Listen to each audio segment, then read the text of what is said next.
Hey there, Zookeepers. It's one of your Kansas City Kaijins, Brandon. That's right, we're doing another Super Sentai Brothers side project. We're having on guest Sadie Lancrete, who I also work on with NPC Incorporated, just all-around funny person. I don't know, they do art, they're a comedian, it's just, they're great. Anyways, I gotta go through the last stuff here real quick. I will be on a Godzilla 98 panel at G-Fest coming up this July in Chicago on July 16th. If you're going, I'm just saying it because there's a good chance if you listen to this podcast, you live in Chicago, you might be. It'd be cool to see you there. It's at 11 a.m., I believe. And as always, if you like this podcast, please rate and review us on whatever platform you're using. Spotify's doing ratings now, so 5 stars there would be amazing, or 4, but 5 would be really nice. And as always, if you have any questions or want to get in touch with us, you can tweet at us at Podzooky on Twitter if it still exists at this time. And then you can always email us at podzookypodcast@gmail.com. Ooh, that was a lot. Okay, let's get to the super crazy Sentai times.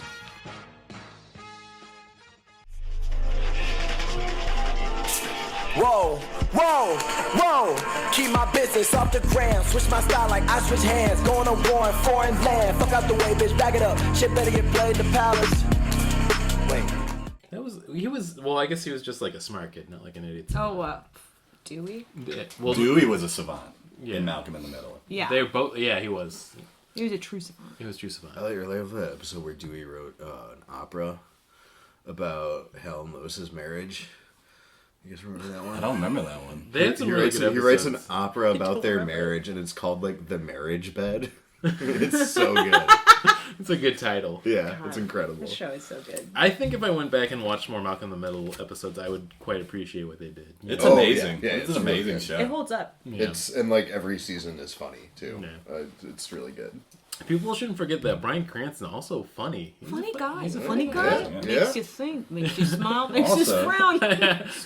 Speaking of Super Sentai, back in the day, like the American Power Rangers, he voiced a lot of them. People were talking about that a lot because they did a 30-year commemoration special on Netflix called Power Rangers Forever or something. Yeah, I almost said Now and Later. It's not that. Oh, Then and Now? I forgot. I'll look it up.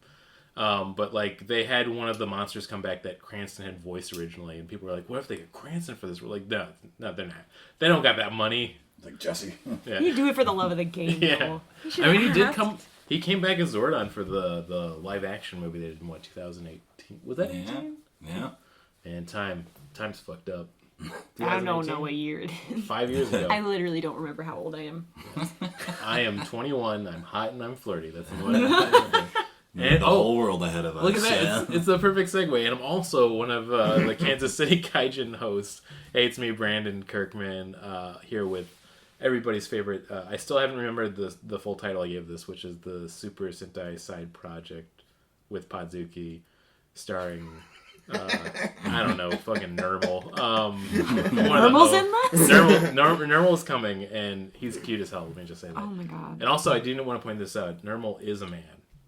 People think more than a man. He's an icon.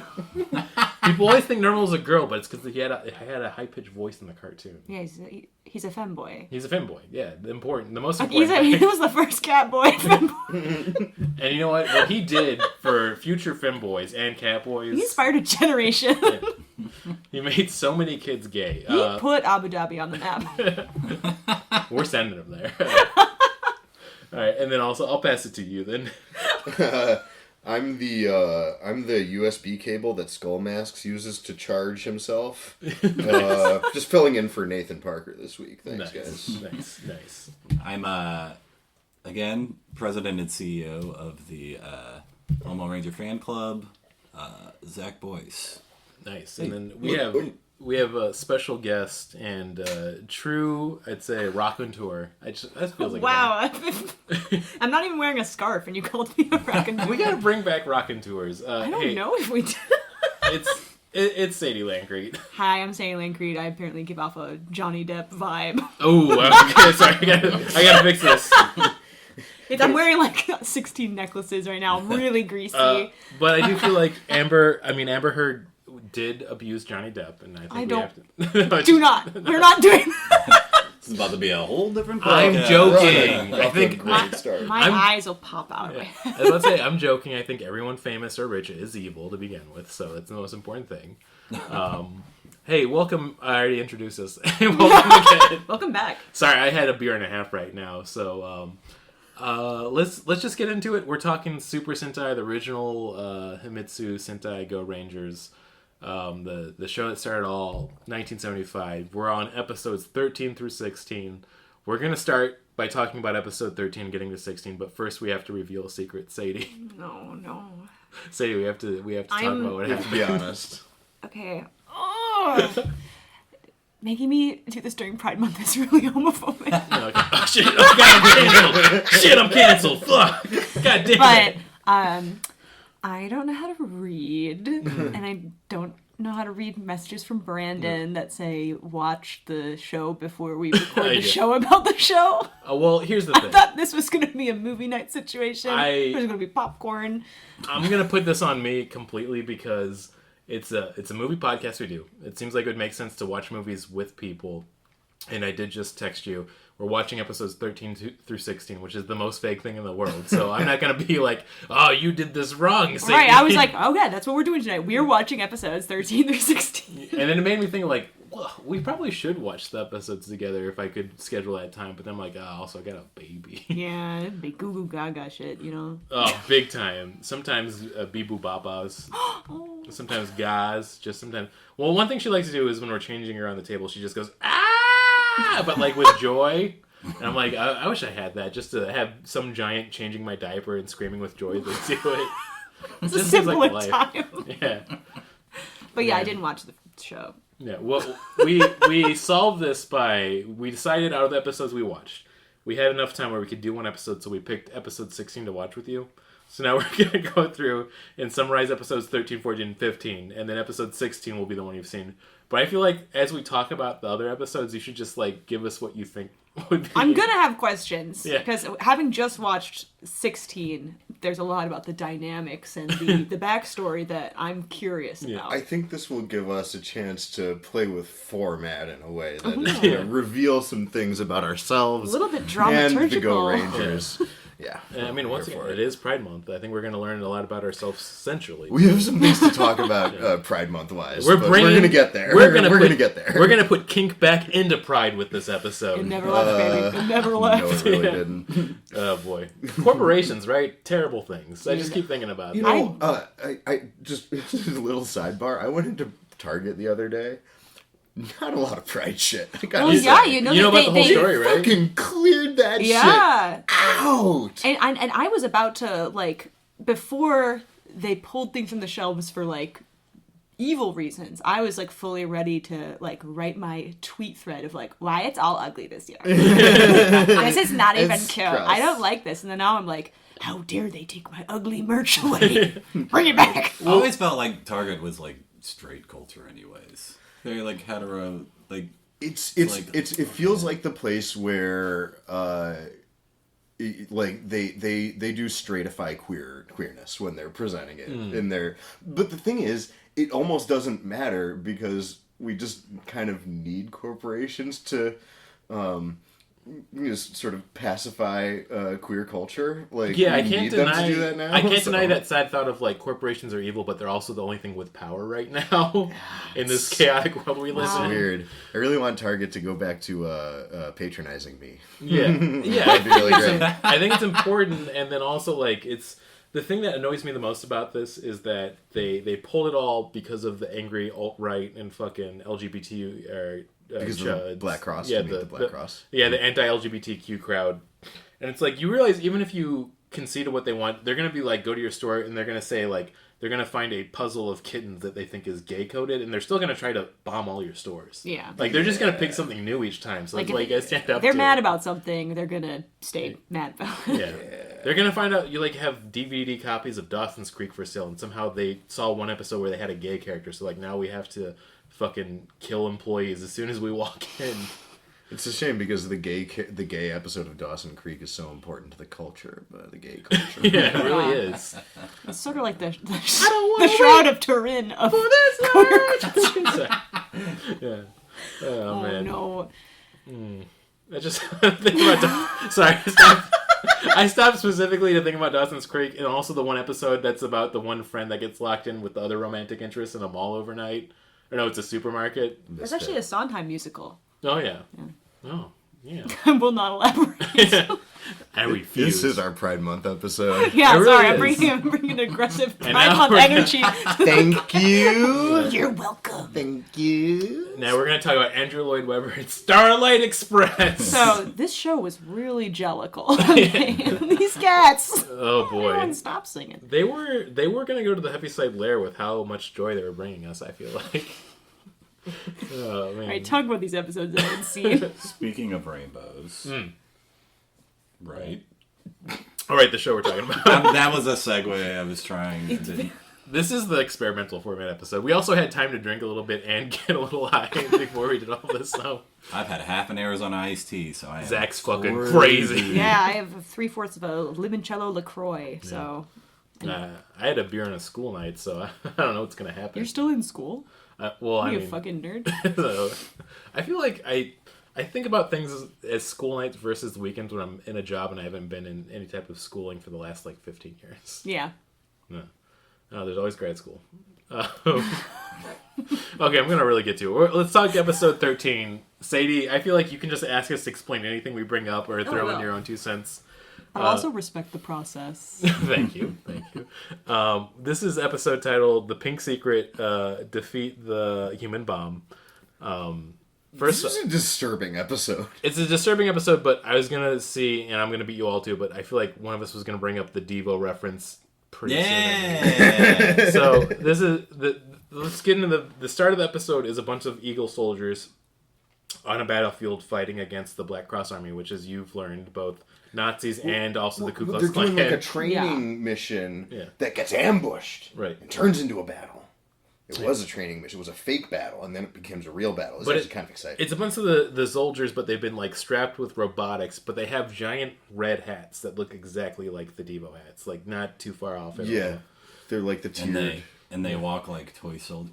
They walk like toy soldiers, and they basically just walk up to the guys and then explode. So we got a whole kamikaze dynamic going, which is also a very weird flavor. Specifically, Devo kamikaze, which you just can't get anywhere else. Right. Let's be honest. Yeah, only in Japan. Hey, man, something was going on in 1975 over there, but it's my handwriting's really bad. Where it looks like I wrote Finkler right away. I don't know what it means. Is that Seth Rogen's character from The Long Shot? That might be. Oh, finisher right away. Okay, there we go. Yeah, they do their finishing move in the first 5 minutes of the episode. Yeah, so each episode they have a monster of the week, and this one's Horn Mask. I guess design wise, this is getting into a Moth RuPaul's Drag Race to talk about the fashion of the show.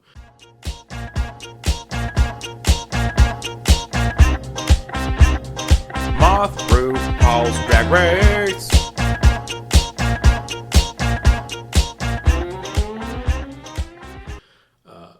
Horn Mask fucking looks really dope. I was worried because I'm gonna pull it up since you didn't see this episode. Yeah, I was gonna say I need a picture. I Sorry. was super worried because Horn Mask design, when you see it, you're gonna be like, did they do a racist thing with it? And I'm glad to report they didn't, but they could have easily. I thought you were gonna say yes. I'm proud to report. Yeah, they did what we were all. I love racism.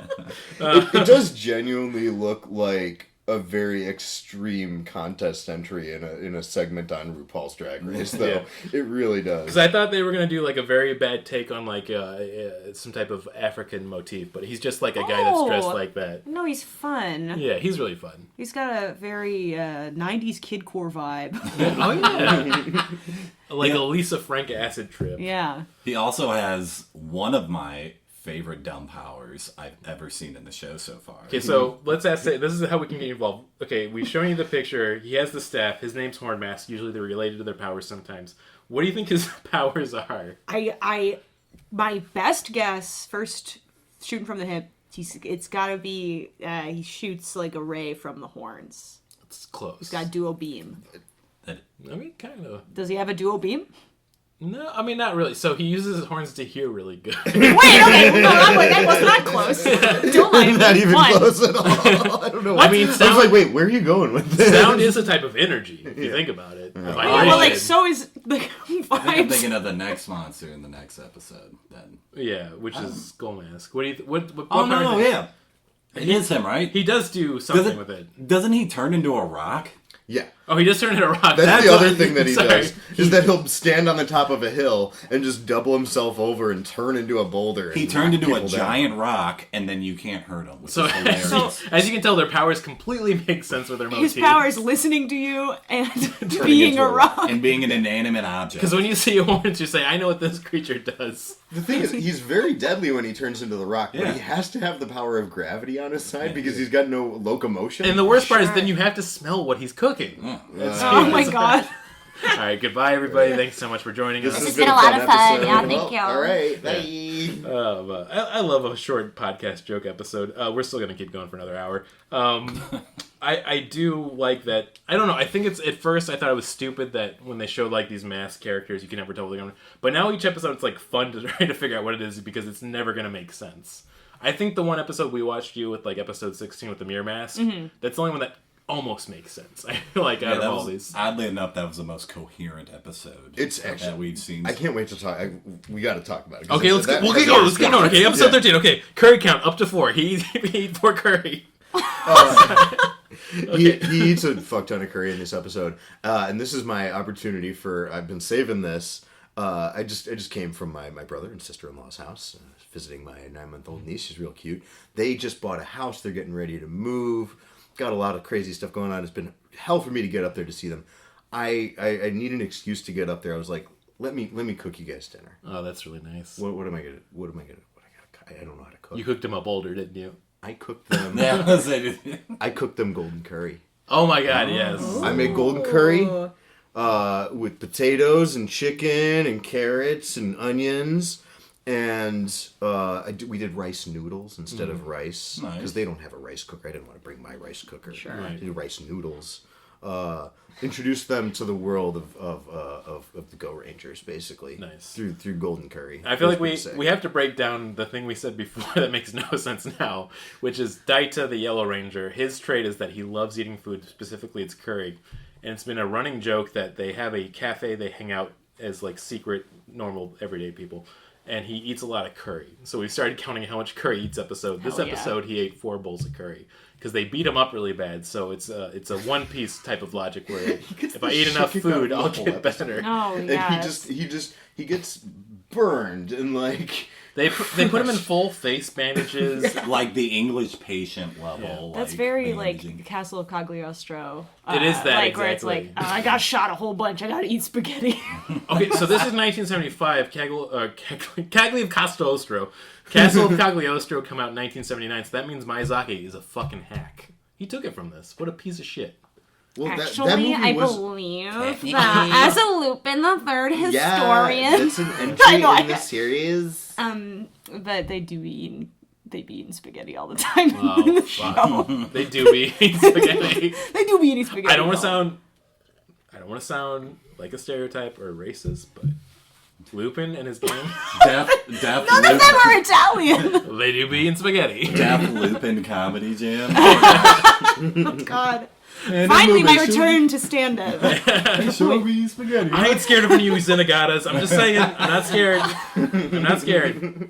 Sorry, we're talking about Bernie Mac and R.I.P. Chicago legend. yeah, he really was. It's a bummer. They could have took Cedric instead. Okay, I shouldn't have said that. I like Cedric. Oh, hey. Okay, who's a bad comedian we hate that should be dead? That we can narrow it down a little. Yeah. We should say the ones we like. Louis C.K. There we go. It's an easy Yeah, one. okay, there we go. Yeah, take him. He's still alive. He's well. That's so embarrassing. I thought he would. I did think he would have jerked No one himself to off give to it death by now. Oh man. Okay, so episode 13. We'll get through it really quick. I feel like. Yeah, Hornmaster just shows up to their base because he has the power of sound. And I love that, like, another thing with the show is they're trying to figure out where the Go Rangers' base is. And he kind of figures it out, but it's more like, I want to harass Daita because he's eating too much curry. And then beats the shit out of him. And then the chef, who's also their, like, head guy. Oh, they're messing him up. Yeah. And they're just watching him from behind, like, we can't give away our location. And then finally he just, like, walks off. I just thought it was very funny to me. So, yeah. That's all I got to say. Yeah. Little trick finisher in that one, too, with the fight. Oh, so, yeah, they do the finisher earlier because it's not working, so they have to upgrade their soccer ball finisher.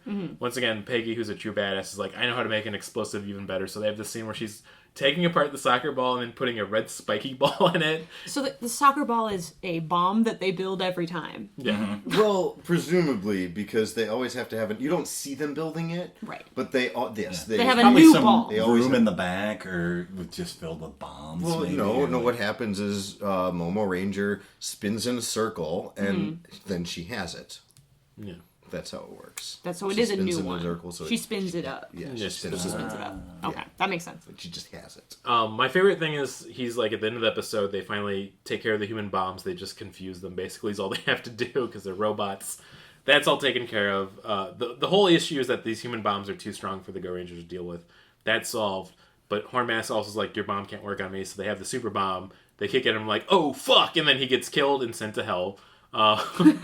One of my favorite things they've changed is that now that they have a super bomb, they show when the villain gets exploded by it, him like spinning in a fiery landscape as he screams, and it does give the impression that they're sending him straight to the hell dimension. Well, yeah, because then they shoot the regular bomb, but a little bomb drops first. A little, yeah, which is cute. So the big bomb hits him, and he's like, "That ain't shit." And then he's running at him full force, and he steps on the little bomb, and then he dies. Which I mean, It's actually pretty fucking hilarious. It was- It's a good like comic beat. yeah. So we can get to episode 14, yeah. which I forgot to write down the title, but my title I gave is "I'm Too Gross," and then it says "Amazing My Servant." I wrote too disgusting for you. So we're introduced to Skullmask at the beginning, where he's like getting his debrief from the Black Cross Fuhrer, which again is their leader, who's both a combination of a Nazi and a Ku Klux Klan Grand Wizard. Not even a joke. Like Ishimuro, who did this manga and also did Kamen Rider, he made both of these series. He really hated fascism, so he's like, I want to make sure like they're fighting like the most fascist villains possible. So shout out to a real one. Yeah. But they're introducing the villain in his skull mask, and he's talking to him through a coffin. And so the great leader is like, "How come you're in a coffin?" He's like, "I'm too gross to look at." And then his response is, "Amazing." He's like tight. Like, that sounds so gross. I'm That's so cool. so yucky. form is filthy. Don't open this box. Yeah. So this is I think the fun game we can do now for these episodes you haven't seen. Skull Mask. What's his power? Okay, he's gross. He's in a coffin. Worms come out mouth? No. Worms come out of his mouth? That made too much sense. You're on the wrong track. Fuck, I gotta get sillier with You it. gotta get. Think more like he's a great dancer. That's actually You're really close. Oh You're really getting there. You're not. you're right. in the ballpark. Yes, you are 100% in the He's ballpark. a oboist. Closer. Closer. Okay, so How is that close? I'm not sure that here's what it is. This is no joke. I'm not fucking with you or making this up. He gets bones and human flesh together in a soup to drink so that he can clone people and hypnotize them to make them do his bidding. But he has them all go to a late night gala / ball to both like have a fancy party and then do all of his orders when he gives them out. So wait, so he has like basically a party where he's like, "Come to my really cool party. You're gonna become soup." Yeah, well, yeah, I'm trying to figure out the logic on this whole.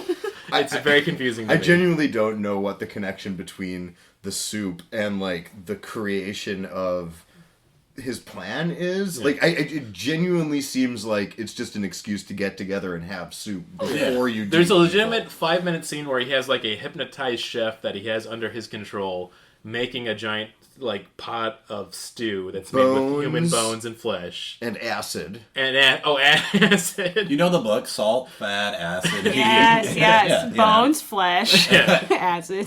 I also want to say when we were explaining this to Sadie for the listeners at home, you looked so confused the more we got into it. I'm like, this makes more and more less sense the more we explained. Like, oh, there's also acid, and then he says it's too cold. Add more acid.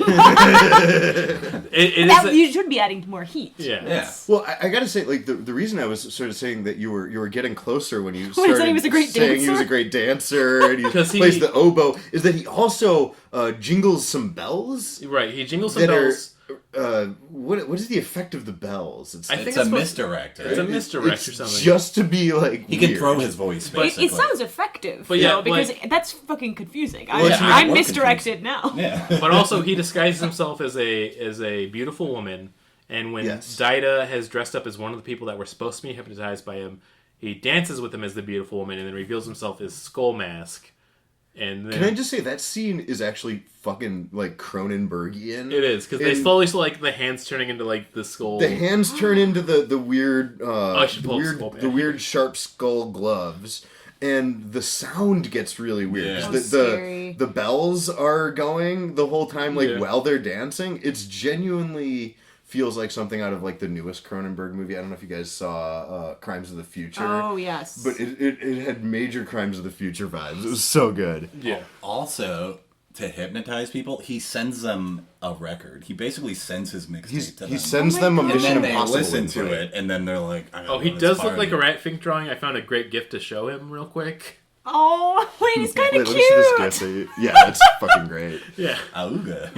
That's only once he He comes does have out of his always. box. That's the form Sure. that's too disgusting to look at. It's honestly, I am about to throw up. But he's kind of cute. I kind of want to give him a little. He can hug. also like him. he can also cough and teleport, which I thought was sick. Yeah, Yeah. that was Like whenever pretty he's in fucking trouble, weird. he just gets back in his coffin and it goes into the ground. He's Nice. gone. Yeah. Even though they Goth could just, Doctor Oh, here's a Who. picture of him when he was dancing with them. It was kind of creepy. Oh. Yeah, he got too close. I guess it's some. Can we talk about some of the costumes and the weird ways people look in this episode? Because there's one guy who looks like a Japanese Mr. Monopoly. There's He really another does. guy who's straight up wearing Joker makeup. Everybody has an insane wig on for some reason.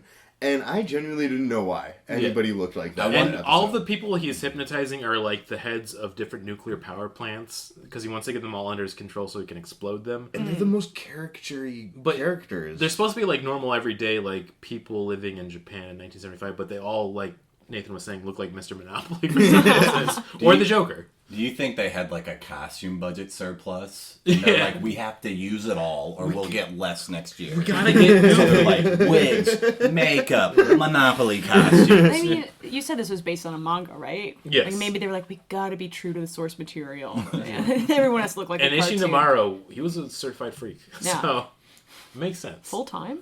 Full time, 24/7. I gotta remember the lyrics now. God damn it. It's too Ben Shapiro, help me! How often do you yell that when recording this podcast? 'Cause This I'm wasn't worried. an episode. I feel like, help me, little man. Give me your energy. It's evil. And then he pops up and he's like, I'm here to help you. Let me Ah, give you a just hand. slot him down like a little bug. Oh man. Okay, this is a weird aside. I have to go.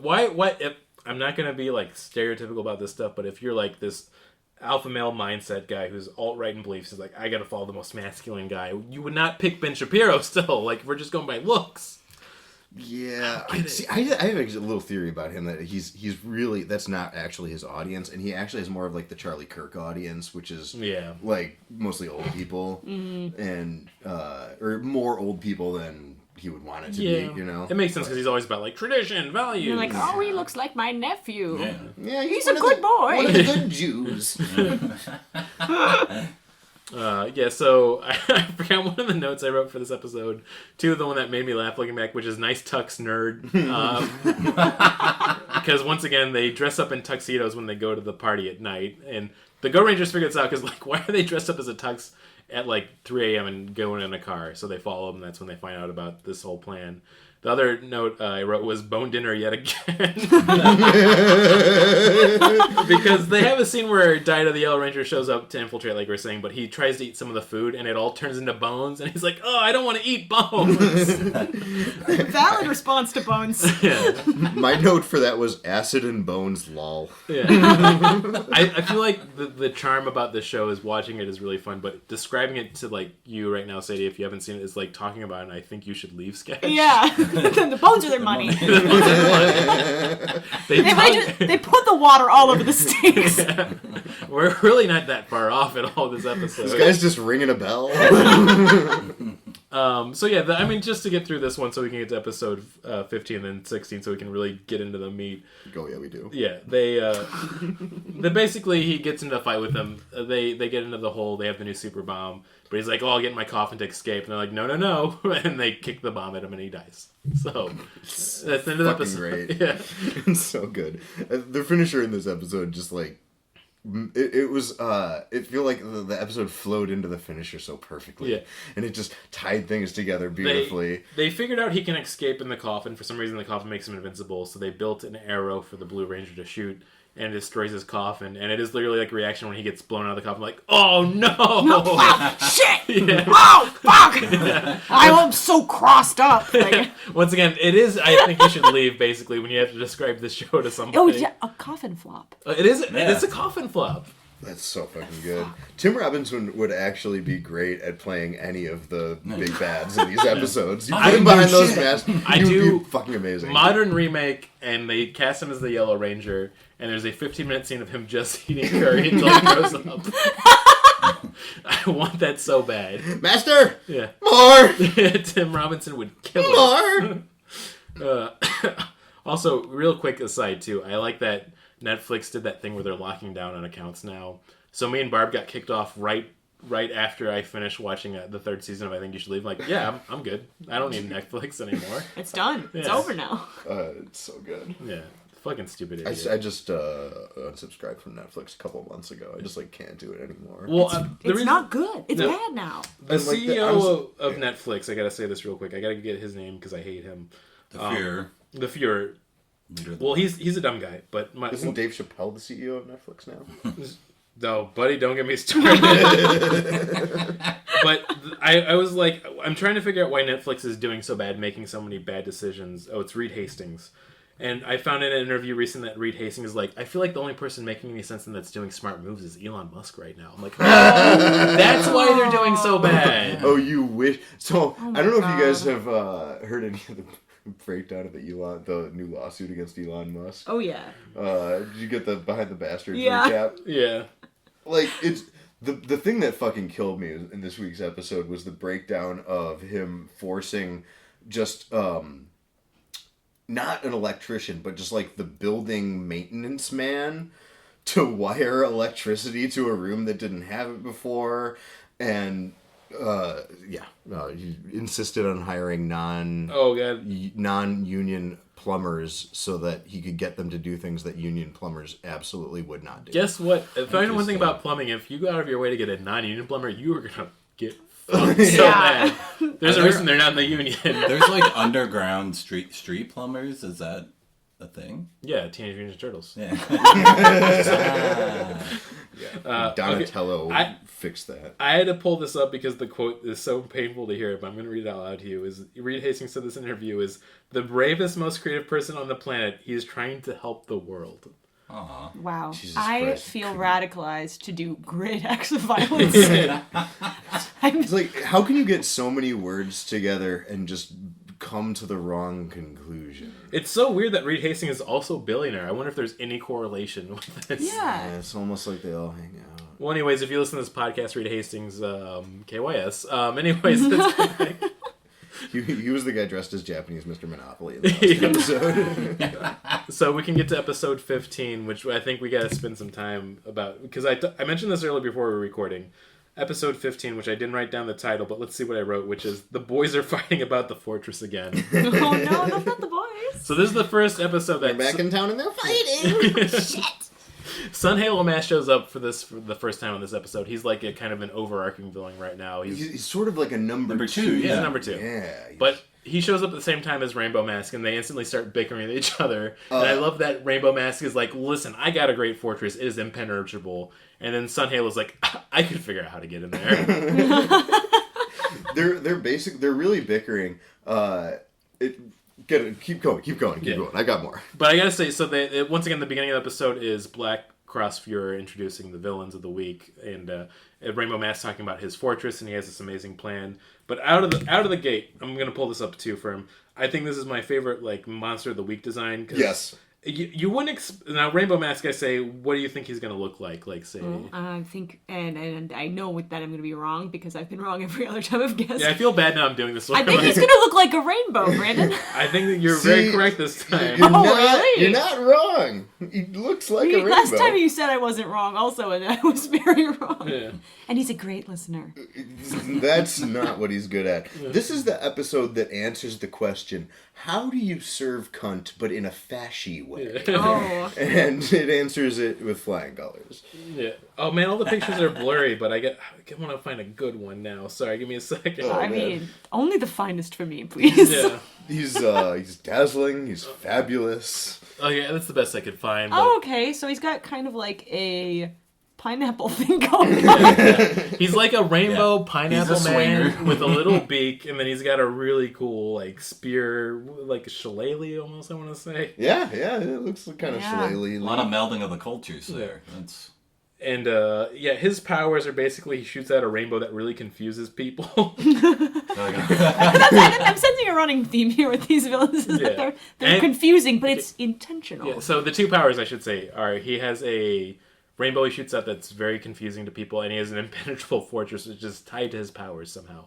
Doesn't make any sense. His powers are in there. Yeah. oh, he can clone himself too. Oh, he can clone himself too. Yeah, so he has like 3 powers. He like shoots the rainbows, and I feel like his fortress like is one of his powers. Like his power is that he has this fortress, and then to clone himself. Yeah. Well, he doesn't clone himself. He creates like confusing apparitions. He does like a from It's a Naruto thing, right? Yeah. Shadow clones. He's shadow clones. yeah, sure. Or like the Shadow Step from That's what I was thinking of. Hunter x Hunter. That's another. There we go. That's a good one too.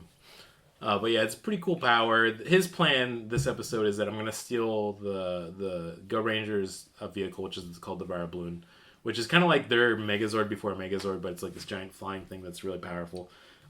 He does kidnap it, but I feel like this is where we get a little development for Akira, who's a Blue Ranger, where he's like, "You can't steal that. It's my best friend." Like he literally says that. I'm like, "Oh." And it's a plane that Plane. doesn't talk or anything, as far as I We know. finally learn anything about his personal life. It's that he's in love with a plane. Yeah. It breaks Blue- my heart. This also, the alternate title for this episode is actually The Aviator. Yeah. Finally, we have a ranger that's neurodivergent. We needed this. Oh yeah. Yeah. God bless him. He's a sweet boy. He wants to get his plane back. He likes trains and Veraballoons. Yeah. So the whole episode is him like sneaking into this impenetrable fortress, which is like this weird craft of like we'll take a boat and go under the force field kind of thing. He gets in there. He gets rid of the signal jamming it so he can get the vehicle out. Rainbow Mask stole it basically so he could drop a bunch of bombs on nuclear power plants because once again this is we're gonna blow up a bunch of nuclear power plants. And this is the episode he says that we'll get enough radiation to kill everyone in Japan with it. I'm like, oh, that's too soon. Even the other bad guys were like, "Hey, like, let's, you know." If you're gonna kill better way everybody, to- I also want to kill everybody in Japan, but like, not like that. He's talking to the Black Cross Fury, and he's like, and Hiroshima is like, okay, let's pull it back. Oh my god. Oh, no, please stop. All right. Yeah, it's an interesting like idea, but it doesn't make any sense. But nonetheless, they get their vehicle back, and then they do the soccer ball to them. And R.I.P. to Rainbow Mask. Really cool design. I appreciate the Black Cross Army like pulling a Kia Boys and like just stealing their vehicle. Yeah. Are you all familiar with the Kia Boys? No. No. Some I mean, I boys know who about steal the Kias? Kia It's theft. it's not like this show. It's exactly what it sounds like. I guess Kias and Hyundais have an exploit where you can like, you can hack like a remote or something and you can steal them. So this has been sweeping across. Like, Holy shit. They're very we had one in our alley behind our house. I was leaving for work and there's just a car running in like the parking spots. It's like a TikTok So- craze, right? Yeah, my God, but it it's is. like That's the sort of Kia how Boys. it's spread. Yeah, but it's exactly. it's an exploit with Kias and Hyundais, I believe, and you can just like some people they call themselves the Kia Boys and they just run out. And, So like, Fucking love that. one thing Unfortunate. is, they sound fun. It sounds great. But it is they're like they're carjacking Yeah, people. but they leave the car in the Yeah. alley. They can go get their car. Yeah. Just gotta find my car. I like the app. idea that And if they fill it with soup, that's fine. That happens sometimes. Sometimes you're hungry for soup. Yeah. Sometimes you're on the road. I love the idea too that their gang, all their names are like Kia models. So he's like, I'm Sorrento. Oh, Jesus cute. Christ, that's funny. That would The be so much lore. fun. The funny thing about the Kia Hyundai thing is that locksmiths have known about that for a long time. Yeah. So like my coworkers and I have been talking about that for like years. It's like how easy it is to break into a Hyundai and a Kia. And now everyone knows. And Someone now told one kid. Everybody knows. And the I want to boys say found this. out. Yeah, I want to say this is somebody who owns a Kia Soul. It's been broken into twice. No, no. Yeah. But yeah, the Kia. yeah. Well, we know about that, so we don't like keep a lot of valuables in there. So Oh, and you have you keep it in the garage. Yeah. Which Just is slap very a nice. Ford sticker over something. That's smart. I don't know. I Or- don't or- know how to drive. Or a science sticker. I'll be real clear. I don't know cars are. But also, like, it's like the Kia Soul. Why I love it. It's also like one of the cheapest cars you can get on the market. So I'm also like, if somebody runs in a ditch, we'll get insurance money for it. Like, Yeah. you know, we'll be fine. Live a little. Yeah, have fun. Fill with soup. I don't know why my idea right away is if a group of teens steal my car, they're gonna fill it with the stewards. There's a bunch of bones in here and flesh, Nick. Some sort of bisque. Yeah, I feel like the skull mask has just soup on my brain now. Like I can't get out of there. You got souped. No, I got soup Hate really to say hard. He's onto something. Let him cook the soup. Kill me. So yeah, that's basically episode 15. Now we can get to episode 16, the one that we watched together with Sadie, which was really fun. It's there's so much great things going on in this episode. First off, once again we're introduced to the villain of the week. It's Mirror Mask. He looks as you said, Sadie. Sadie, you described him. Yeah, so it's really not clear that that's his thing until he sort of does his big reveal. But he does look like a subwoofer. He's like looks like a wood paneling box head with like you said a ballot box. That You was said Zach's line. ballot box? Yeah, 100%. Yeah. Remember, everybody at home, vote. Yeah. That's it. It's the important thing. Pokemon go to the polls. Pokemon go to the polls. Rock the vote. Vote or die. Oh my god. But yeah, I feel patriotic now. I love voting. No, it was really unclear who he was. I didn't understand that he was the big bad until even when there was a mirror motif like seconds afterwards, I was still like, I wonder when they're bringing Boxhead guy back. Where's Boxy? He's probably boxing it up right now. Yeah, just chilling. Yeah, listening, hotboxing. listening to tunes. Just good old tunes. Yeah, this episode actually has like some really well directed and horrifying scenes, which I think This is a scary episode. yeah.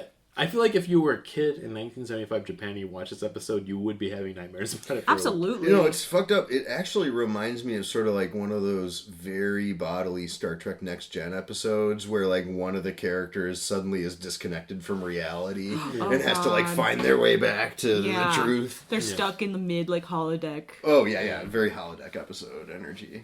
Riker's like, nah, they're crazy. Don't listen to him. I hate them. Yeah, the guy's such a fucking jackass. It's a shame because that's what happens to Peggy, the Pink Ranger.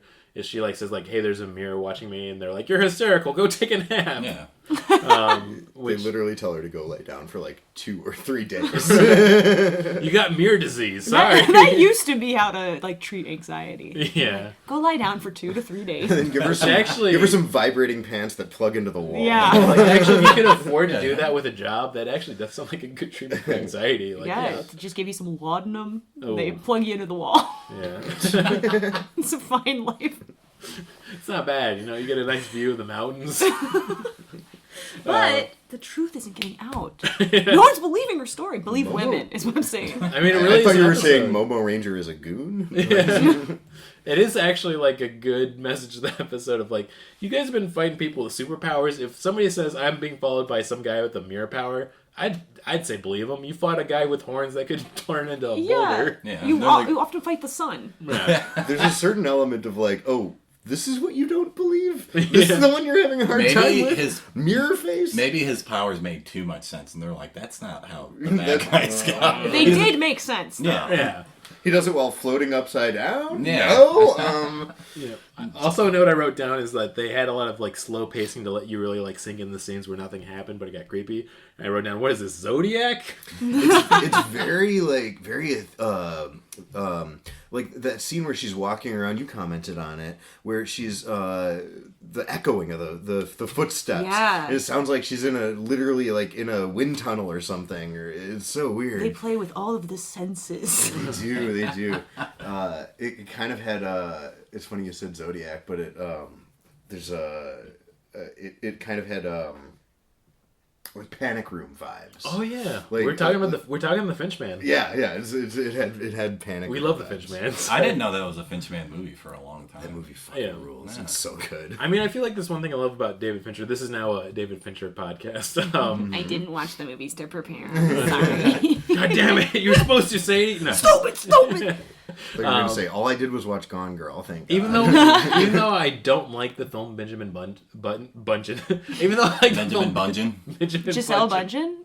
Bunchen? Sorry, Benjamin Bunchen is such a fucking the funny bridge to Terabungeon. Yeah. But even though I don't like Benjamin Button, I feel like it's like such a crazy range to see him like do that movie, do Panic Room, and then also do things like Zodiac and Seven. I'm like, he's pretty talented. It's like, I feel like to me it's almost like a Mike Miller kind of thing of like, that's the same guy who did Fury Road also directed Happy Feet. You're thinking of George Miller. George Miller, sorry. There's too many Millers! No, yeah, he's his next movie's called The Killer, and that's all I need to know about it. Yeah. The Killer. Sick. Fincher or Miller? Fincher. Oh, it's Yeah. gonna be. It's gonna. No, be George good. Miller's next movie is another Mad Max movie. Oh hell yeah! Yeah. Oh wait, Oh, the yeah. two Good. directors doing great things. We need another one. Yeah, we really do.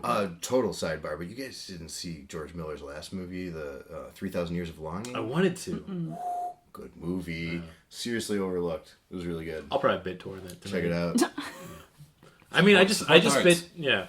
I'll wait till we get to references and plugs and all that later. I just call it references. God damn it! Sorry, I had a beer and a half. But I'm going to mention this now. It's too late. I had a friend recommend this movie to me, which I am excited to watch, but I just read the synopsis and I had downloaded it immediately, which is Safe from 1995. It's a Todd Haynes film, the guy who did Velvet Goldmine. Yeah. But it's a completely insane movie that also is kind of this whole like watching. I've also heard that's good. Yeah, it's basically about like a woman in like a kind of suburban like stronghold where like basically she's been cut off from the world, slowly going crazy. Like I love that genre so much. Yeah.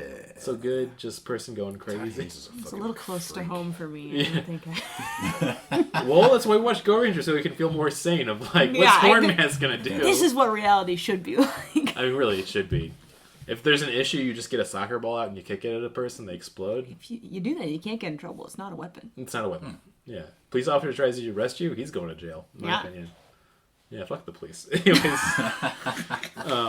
Yeah, so basically this Mirror Mask is trying to knock off Peggy because he also is smart enough to realize that like she's the one that gets out the soccer ball each time. Not even a joke. They like realize that halfway through the episode. Like, oh, she does the finisher. Now we don't have that. I forgot the ball. The ball girl. But once again, it is an I think you should leave sketch. There's supposed to be a game tonight. Fuck.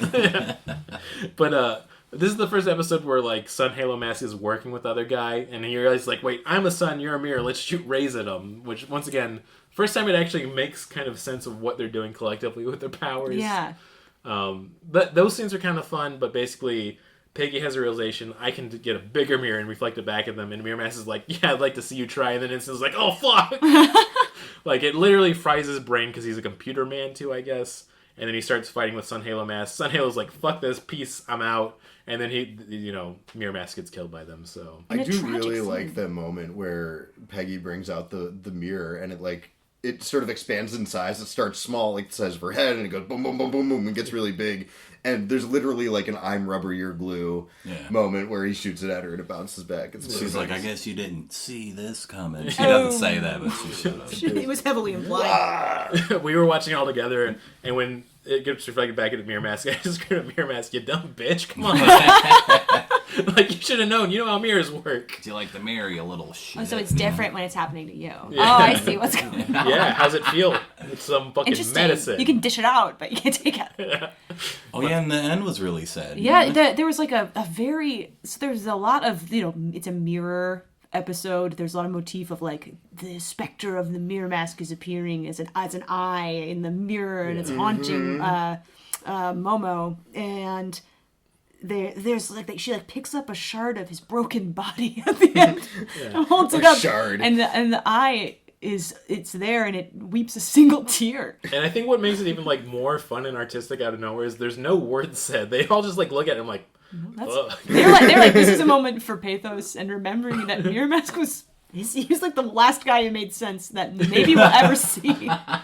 And you know what? In a world that doesn't make sense, maybe we need some sanity. Do you all think about Maybe we all need to look at ourselves, all right? And that's why Mirror Mask is an important. That's right. You know. Now, because of this, I thought of like the next episode, they should have like a bottle mask and they all get trapped in a room for an entire episode. That's a good joke. Sorry. All right. I just clapped myself for that one. All right. Okay, all right, we'll stop. All Okay, right. we should get to the reviews. Shutting this down. Okay, so we watched these 4 episodes. So each episode we've been reviewing this, we'll give it 5 out of 5, ranges for how much we like it. Okay. I would say for this set, I've talked about this on past episodes. I'm worried that it's going to get repetitive. There's 85 episodes of this. I don't know if we're going to go through all of it. But I'm like, okay, it's going to start getting boring or repetitive. Somehow, I'll just start off the review. Somehow it keeps getting more wild and crazy. Yeah. Much like the kids that I used to like to watch on Nickelodeon. But I gotta stop with these fucking stupid references. It's my favorite SNL sketch, too. Yeah, it's really wild and crazy guys. Okay, I'll stop. But somehow they like keep upping like how much none of this makes sense, and it makes me like it more. So I'm gonna go. This is still like a 4 out of 5 Rangers. I'm gonna say if I have to cut one Ranger out because we're doing it where you have to cut off one of the Rangers. You gotta pick which Rangers you... It's gotta be Green Ranger because like they're developing all the Rangers. Green Ranger aesthetically is the coolest looking one, but like he still doesn't have a character. Now I know Akira's a neurodivergent boy who's just a little sweetheart. We gotta treasure him. Yeah, he probably his loves trucks. trains. Yeah. Planes, automobiles. There it Yeah, is. there we Thank go. you. But yeah, I mean, I'm still really enjoying this a lot. This has been super fucking fun. So 4 out of 5 for me. I couldn't agree more. I'm actually glad to hear you say that because last week you actually went down a little bit. Yeah, I think I was at a 4 out of 5, but I was at 5 out of... No, wait. Maybe No, you went down to a 3. Yeah. I'm holding you accountable. You went down to a 3. And, You know I'm glad to have you back. Thank you. Glad to have you back, Brandon. Because Back in the Gold Plate Club. I'm in like a 4.5 range. Like, I think these are really just so fucking goofy. I look forward to the villain of the week. The way that the visual language of the show has actually not really evolved, but just gotten weirder and made less sense. They really kept it very simple at the beginning. Yeah. Which I think we took to be possibly repetitive and boring. And I think they really saved a lot of fun stuff for the chunk that we were just at. Like, Rainbow Mask is one of my favorite things. That was just my little Pride Month treat. I mean, so. yeah, perfect for Pride Month, and also nothing about him made sense in any way or form. But he was having such a good time up there. He was great. He kind of made the Sunbeam. What was it, Sunbeam Boy? Yeah, Sun Halo Mask. Sun Halo Mask. Oh, Sun Halo Mask, obviously. You fucking idiot. Sunbeam Boy. Sunbeam Boy, he's a toaster. Like, I was gonna say, you kind of either way, you kind of made him into a little puppy sub for a minute. So it was. There was some real bottom and top energy. I was loving between them. amazing. I gotta go back and watch this. There's a lot of great. subtext. Their hands went over each other and they stood there for a little bit too long thinking about it. He's like, I don't know how to quit you. You know. They're kissing and they're boys. I missed the yaoi. Yeah. It's embarrassing. Yeah. Hey, listen, you know I what's... fucked up huge because that's what I'm known for. I mean, it is my fault. I do want to say again, my text was just like, watch episodes 13 through 16. See you later. Oh, you didn't even say watch didn't them. even You say said watch. we're watching them. Yeah. I was like, me? I mean, here too. as a white straight male during Pride, I can't be part of the problem. I'm an ally. I do all the right things by doing nothing. I mean, it's a pretty good point. Yeah. Oh boy. Okay, now I'm on the hot chair. I'm glad to be back in the 4 to 5 club with Yeah, you. So it's fun over here. I think we'll pass it to you, and then we'll get to you, Sadie, for your reviews. So, I think this is my favorite batch of episodes so far. Yeah. I'm gonna give this a 5 out of 5. Like you said, like you both said, it does feel like we were all worried. Like 85 episodes of this. It's a lot. I do not have enough weed to watch all 85 Right. episodes of It this. sounds expensive. Quick sidebar too. It is the perfect stoner show. I had this thought if they had somehow picked this up and took this dub and put it on like Adult Swim back in like the mid-aughts, Yeah. this would be like probably a legendary cult show at this point. And unfortunately, where we're watching, they didn't have the dubbed episodes, so I had to watch the subbed episodes. Yeah. Oh, because generally I watch the dubbed ones because the voice acting is so absurd. It's so amazing. But yeah, like you said, it's like they're getting weirder with it. Like there was I forgot what episode it was, but they did like a first person shot of like somebody the shooting. POV shooter. Yeah. Yeah, I was it like, what? Like it was like that movie I can't remember the name of. But you know what I mean? Yeah. Totally. First, gamer. No. The Upgrade the or... Catherine Bigelow movie. Shit, it's in my head now. One with Ray Fiennes, where like it's in the future. It's the turn of the millennium, and they have the VR goggles that like give you experiences, and then you can like live through somebody else's experience. Shit, I know what it is now. There's this whole like super disturbing scene where there's like a first-person shooter like going through a house and killing a whole bunch of people like at a party, and it's extremely upsetting. Catherine Bigelow makes some fucked up movies, you guys. So anyways, 5 out of 5. Woo! Yeah! No, yeah, that's... Jarring. And I'm into it. Just like these past 4 episodes. 5 out of 5 Rangers. I'm not cutting a single one of them. But that's great. It's good. All right. Respect the Rangers. Now, you've heard us talk about it. You saw one episode, but I still want you to give a full rating for how you feel about it. thank you. Yeah, I feel conflicted. It feels like if I don't do my research before like electing judges and being like, I don't know any of these guys. That Girl I Guess guide that comes out in Chicago each year for when you can see Yeah. what judges do. I tried to research before it, and I would sometimes, but this one really makes it help. But then you also learn, like, wow, there's a lot of evil judges. Yeah. Yes, just yeah. power. Once you actually look into it, Oh no. just like in these episodes, there were a lot of evil little guys, and I honestly, I feel like you really sold them to me. Like I want to go back and watch them now because All on archive.org, as we say every episode. Yeah. Do it. Just Google archive.org, Sentai, or Go Ranger Sentai. Is legally up there. You could just do it and then watch all of it. It's fun. Okay, so I'm gonna give my controversial rating. It feels like I should just be like, it was a 5 out of 5 because it was the first one I saw. I'm gonna give it a 4 out of 5 because I want there to be like a big jewel and then they steal it. Do I just want to watch Lupin the Third? I mean, hey, you're not wrong. It's that time period in Japan right now, so. The jazzy soundtrack was really like, oh, this is very Monkey much Punch my is on the scene. mind. He's Yeah. in the Zet guide. He's in the room with me right now. Yeah, oh, I'm geez. scared. I mean, he was a contemporary of Ishinomuro, so. Yeah. Makes you think. Listen, but I loved it, and I'm glad that I watched the scary episode. It Yeah. seems like it was the cinematic. Yeah. It And was like, very I feel like cinematic. we're giving it high reviews, but I think if you watch these episodes, like it was honestly a well-directed and honestly like spooky moments in that episode. I mean, sure, he turns out to be a fucking looking like goofy guy, Well, but we were all reacting to the moment where like the eye comes out of the wall, Yeah. and like the little green spot starts to expand, and That was like it tells scary. her that she's going to hell or something. Yeah. Yeah, she was like, "You're bad at your job. You're going to hell." She rules. in honest fear, like for adults too, like being told like you're terrible at your job, people hate you. No. Just another Thursday night. It was a Am I gaslighting right? episode. But yeah, I think that wraps it up well. It's in the Golden Plate Club. I just stole that from Doughboys. What are they fucking gonna do? That might be Nick Weiger. I love that podcast. Anyways, for the stupid game section, we're gonna Quit playing Stupid games. my heart. go straight into it because I think we're running on. What are we doing for time? Who cares? We've been having fun. So I've been doing like little Super Sentai facts as we've done this because once again, this is a running franchise since 1975 to modern day, still going. Eventually spawning Power Rangers in 1993, so it's both big here in the States, big in Japan. As we all know, though, the Power Rangers have all these different colors and coding with them. So they have, you have Black Rangers after this one, then you have some Green Rangers here and there that are like super powered. And I wanted to get into some really fun, funky ones, but I'm going to ask you all a question, and I'll go through each one of you to get your consensus on this. But which of these shows was the first to debut the White Ranger? Which, once again, I think is the right range. No, Jesus Christ. You know, you say that every episode. and then you keep holding your hands Text up. it in to your me pants. all the time in between. Trying to sleep. And I'm saying, if there's a Pride Month, how come there's... No, okay. Oh my god. Okay, no, I'm not going to do that. No, it's just... Well, you I'm only making this you joke... just did, Brad. Wow. I'm only making Wow. this joke because the White Ranger in the original Power Rangers was really cool. He had a cool It vest. was pretty cool. Green Ranger was cooler still aesthetically, though.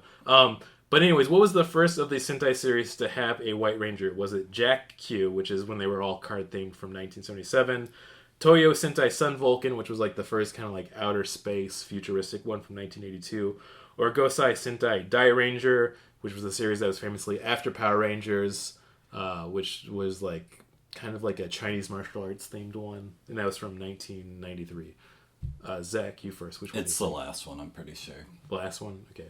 Last one for that Ranger. What do you think? That was also my guess. Okay, and then Second one. second one, which would be Sentai Sun Vulcan. You're all wrong. It was 1977 with the Jack Q. Sorry, you're all stupid. So much Why white so You're all Some stupid. early time for white representation. Yeah.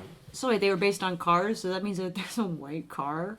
You're telling me that they painted the car white? That's fucking stupid. I don't believe that for a second. There's no fucking way. There's no fucking way they did that. Yeah. No. He was also called Big One, which I think is really funny. Stop. Okay, let me pull up a picture. I gotta pull up a picture. Your dad. Let me just Jesus Google Christ. Big One real quick. Yeah. Whoa, I'm liking what I'm seeing. My phone exploded. Mamma mia, this phone's getting spicy. This is a great hawk. Sorry.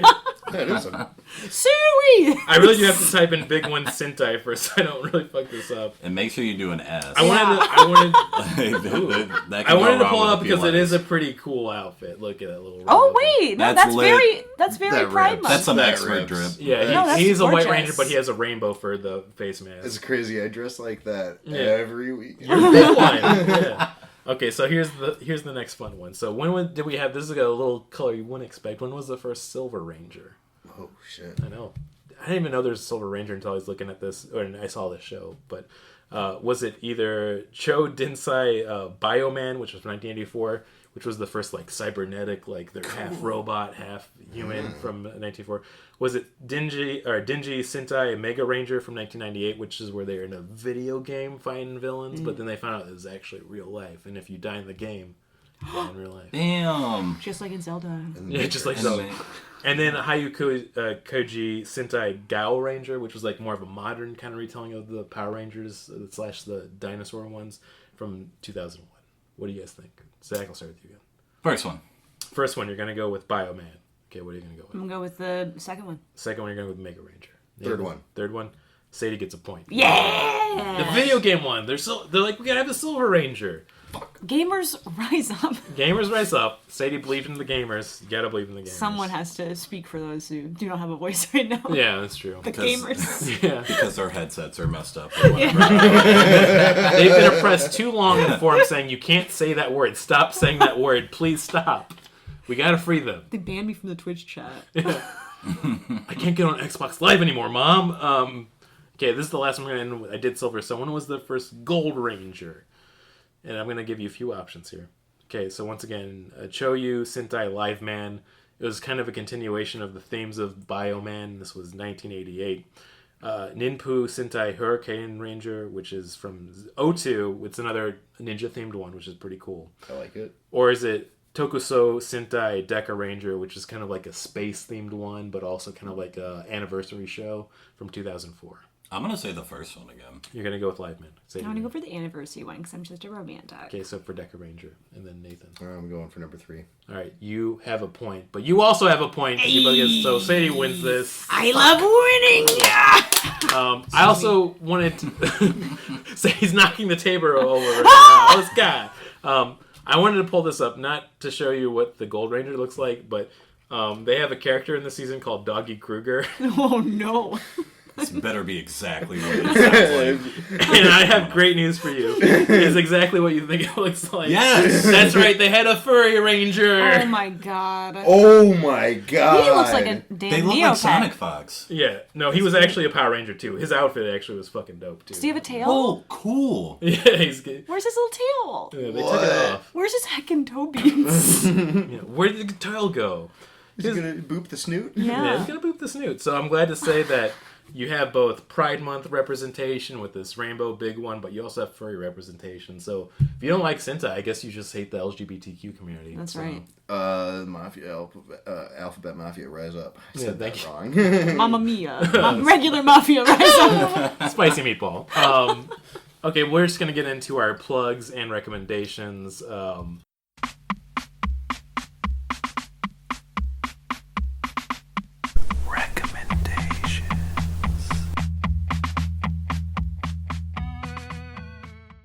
Much like I'm only doing podcasts right now, and you should also listen to the one that me and Sadie are on, which is NBC Incorporated, great live play podcast.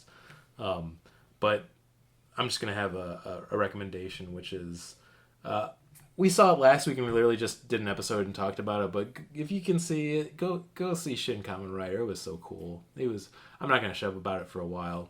I've been describing it basically as if Hideki Anno, instead of making like a political thriller like Shin Godzilla 2016 was. He's like, what if I just made like a Kill Bill film where it's just like really over the top action set pieces, and it was also Kamen Rider. That sounds sick. It pushed all my buttons just right. That's all I'm gonna say. Yeah. Without getting into too many gross details. Oh, okay. Me and my partner went to the Art Institute of Chicago today. Oh, hell yeah. It was wonderful. We have a membership. I'm recommending the membership. Ooh. There's a membership hour from 10 to 11. If you pay for the membership, it lasts you Get all free year. coffee in the lounge. And you just, there's nobody there. That sounds wonderful. And it's and you know, because people generally are a nightmare, and it's nice to not have a lot of them around. So it was just a real treat to be able to look at stuff. Wow, sold. I mean, I think it is one of the best art museums / like places in the nation, maybe even in the world. I worked there famously for a year, and it was a really bad job. But I also love the Art Institute so much that it's completely separated. And all the people that I didn't like were fired because they were really bad at their job too. Man, good times. So that's what I got. Yeah. Get the membership. You know, support museums. Yeah, Art Institute's an amazing place. It's I feel like we used to do the membership, but we're gonna get one again when Faye's older, so we can show her what all the terrible things that artists are doing and not to do that. It just hurts. You should go into being an electrician. Yes, I think it's very important. Learn a trade. Yeah. Learn a trade. Don't do the arts. Well, I'm just getting to the summary of 5 easy pieces at this point right now. Well, art is dead, yeah. Also, you know what? Go see 5 Easy Pieces. One of Jack Nicholson's good best movie. films, so. Okay, that's it. I stole your recommendation of that. I'm sorry. No, you just co-signing on it. I appreciate that. Yeah. I'll leave that then to you or you. I'm pointing to Sadie or Nathan, by the way. All right, I guess it's me. I want to go back a second to when I started talking about that movie that I couldn't remember the title of it. It was Strange Days, directed by Catherine Bigelow.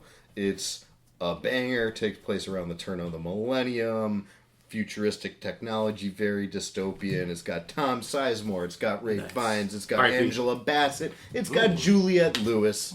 It's a fucking great time. Vincent D'Onofrio as well. Vinny But I have a Pride Month recommendation, you guys. I'm going to take us all the way back to 1980. It's a little film by a fella named Bill Friedkin. Ooh. Starring a little fella named Al Pacino. It's called Cruising. USA? Nope. No. Just regular. Regular gay cruising. Regular style. This movie is fucking sick. It takes place in New York in 1980. It's released in 1980. So I guess it takes place in the late 70s. But it really does capture the gay scene in New York in the late 70s, pre-HIV, the way that we remember it, etc. It's got an incredible Pacino performance. It has a shockingly amount of explicit gay content. Oh, hell yeah. And especially for an American film of any era, but particularly one that came right at the end of the 70s. It's a phenomenal document of gay culture, even if it's directed by and stars a straight man. It's really great. So, Cruising. Yeah. Check it out. You know what? I'm going to piggyback again. I'm sorry, I'm going to keep being a jackass. Do it. But I forgot that they have Shinjuku Boys on the Criterion Collection right now, but also easy to kind of download online, which was, I believe it was either late 80s or early 90s of a documentary about 2 trans couples living in Japan at the time and like just getting their daily life. What's it called? It's on Shinjuku Boys. It's on Criterion streaming right now. Okay, because I got that. I got my Criterion. Buddy, listen, you listen to this, you either have a weird neurodivergent obsession with Tokusatsu like you do, or you have a Criterion collection. Wait. Oh my god. I should have let you close. Top that, bitch. Whoa. Here I go.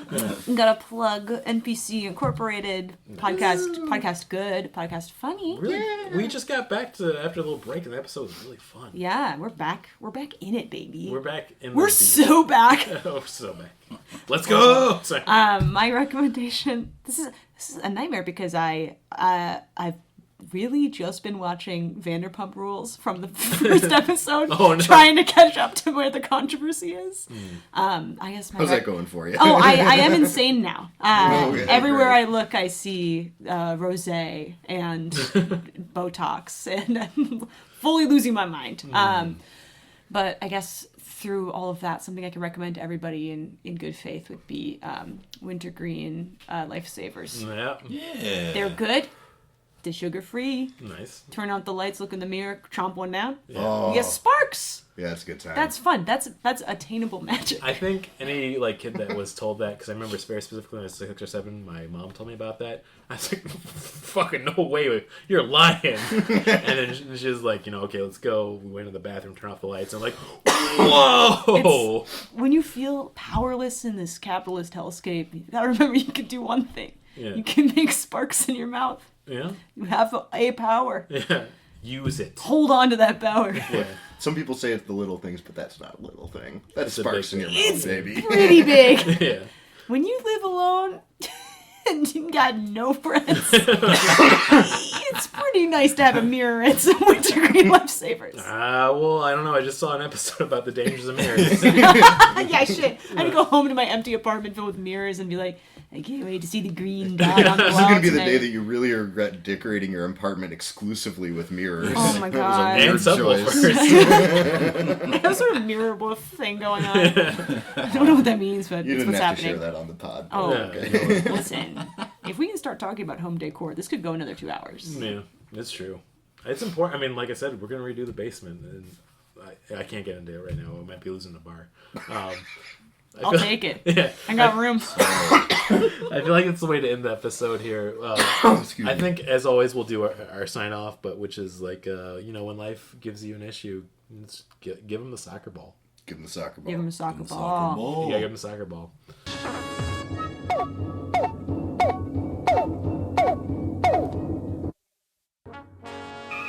We regret that you have not yet complied with our order. This show has been brought to you by Machine Culture.